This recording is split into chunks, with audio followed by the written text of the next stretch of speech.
अरे रानी ओ रानी, सो रही हो क्या अभी तक?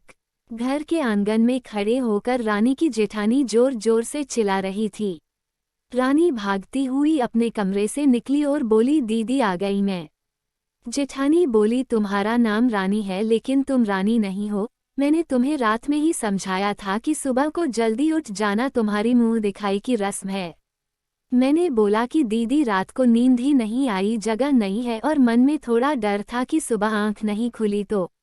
रजनी दीदी हंसती हुई बोली, रानी मेरी प्यारी देवरानी, जल्दी से घूंघट कर लो, अगर माँ जी आ गई तो हंगामा हो जाएगा। मैंने घूंघट किया ही था तभी माँ जी वहाँ आ गई और कड़कड़ाती आवाज में बोली, चलो अब क्या यही गपशप मारती रहोगी तुम दोनों? हमने चलना शुरू ही किया था तभी माँ जी ने रजनी दीदी के कंधे पर हाथ रखा और बोली, पता है ना कहाँ से जाना है और कैसे जाना है? माँ जी ने बोला कि जब भी कोई बड़ा तुम्हारे सामने खड़ा हो तो हमेशा घूंघट में रहना और कम से कम अपने बड़ों के सामने आना, और बिना घूंघट के तो कभी नहीं। रजनी दीदी कुछ बोली ही नहीं, बस अपना सर हिलाकर हाँ बोल दिया। मैंने भी बस अपना सर हाँ में हिलाया। माँ जी के जाने के बाद मैंने पूछा, रजनी दीदी आप तो स्कॉलर हो, फिर इन सब चीज़ों को कैसे निभाती हो? रजनी दीदी मुस्कुराए और बोली कि मैं थारे जेठ जी से बहुत प्यार करती हूँ, इसलिए अभी तक चुपचाप सब चीज़ें निभा रही हूँ।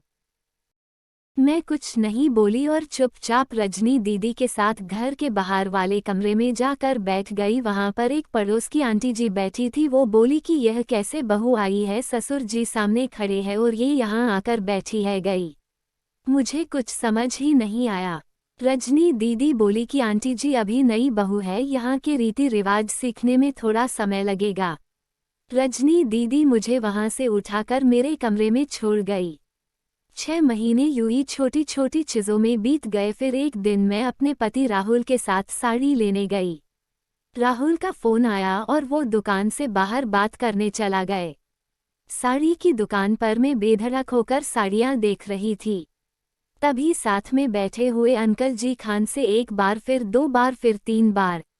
मैंने साड़ी वाले भैया से बोला कि भैया इन अंकल जी को पानी दे दो, बहुत खांसी हो रही है इन्हें। अंकल जी भड़क उठे और बोले, क्या बदतमीज लड़की है, अरे कच शर्म लिहाज है या नहीं इसे? दुकान पर हंगामा देख राहुल बाहर से भागकर अंदर आया और अंदर आते ही अंकल जी के पैर छूकर बोले, मामा जी आप यहाँ। मैं घबरा के दुकान से बाहर निकाल आई, एक लंबा घुघुंट करके गाड़ी में बैठ गई। राहुल बाहर आया और गाड़ी में बैठकर गाड़ी बहुत तेज चलाने लगा। मैंने धीमी आवाज में बोला, गाड़ी बहुत तेज चला रहे हो, कहीं एक्सीडेंट ना हो जाए। हम घर पहुंचे ही थे तभी माँ जी जोर जोर से चिल्लाते हुए बाहर आई, देखो आ गई ये रानी साहिबा, खानदान की इज्जत मिट्टी में मिलाकर। घर के सारे सदस्य वहाँ आए गए। तब रजनी दीदी बोली, माँ जी मेरे शादी को 6 साल हो गए हैं, मैं अभी तक मामा जी को नहीं जानती, ये कैसे जानेगी? माँ जी जोर से चिल्लाई, देखो कैसे चपर चपर जबान चल रही है इस रजनी की। राहुल सबकी बात काटते हुए बोला कि माँ ये दोनों सही बोल रही है, अगर ये हमेशा घूंघट करके रहेंगी तो ये मामा जी को कैसे पहचानेंगी?